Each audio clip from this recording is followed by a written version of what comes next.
जय श्री हरि। हेलो दोस्तों, आपका स्वागत है हमारे चैनल भक्ति कथा संग्रह में। आज हम आपके सामने प्रस्तुत करने जा रहे हैं पापांकुशा एकादशी व्रत कथा।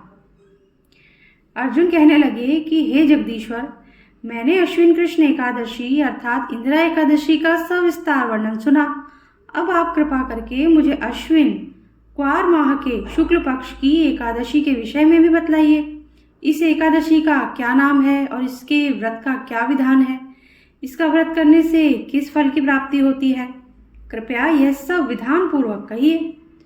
भगवान श्री कृष्ण ने कहा, हे कुंती नंदन, अश्विन माह के कृष्ण पक्ष की एकादशी का नाम पापांकुशा एकादशी है।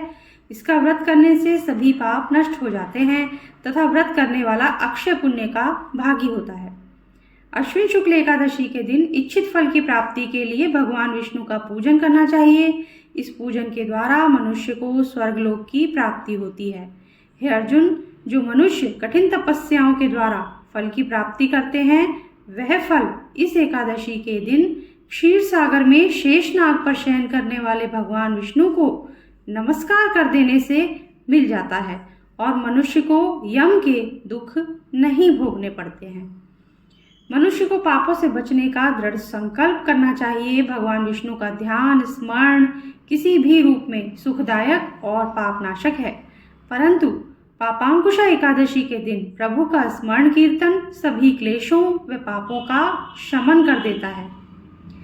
पापांकुशा एकादशी व्रत कथा इस प्रकार है। प्राचीन समय में विंध्य पर्वत पर क्रोधन नामक एक बहेलिया रहता था। वह बड़ा क्रूर था। उसका सारा जीवन हिंसा, लूटपाट, मद्यपान और गलत संगति, पाप कर्मों में बीता। जब उसका अंतिम समय आया तब यमराज के दूत बहेलिये को लेने आए और यमदूत ने बहेलिये से कहा कि कल तुम्हारे जीवन का अंतिम दिन है, हम तुम्हें कल लेने आएंगे। यह बात सुनकर बहेलिया बहुत भयभीत हो गया और महर्षि अंगिरा के आश्रम में पहुंचा और महर्षि अंगिरा के चरणों पर गिरकर प्रार्थना करने लगा, हे ऋषिवर, मैंने जीवन भर पाप कर्म किए हैं। कृपा कर मुझे कोई ऐसा उपाय बताएं जिससे मेरे सारे पाप मिट जाएं और मोक्ष की प्राप्ति हो जाए। उसके निवेदन पर महर्षि अंगिरा ने उसे अश्विन शुक्ल की पापांकुशा एकादशी का विधि पूर्वक व्रत करने को कहा। महर्षि अंगिरा के कहे अनुसार उस बहेलिये ने यह व्रत किया और किए गए सारे पापों से छुटकारा पा लिया और इस व्रत पूजन के बल से भगवान की कृपा से वह विष्णु लोक को गया। जब यमराज के यमदूत ने इस चमत्कार को देखा तो वह बहेलिये को बिना लिए ही यमलोक वापस लौट गए।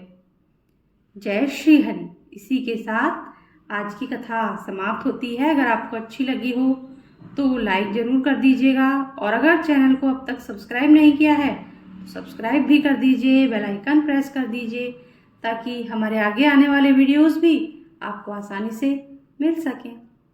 Thank you.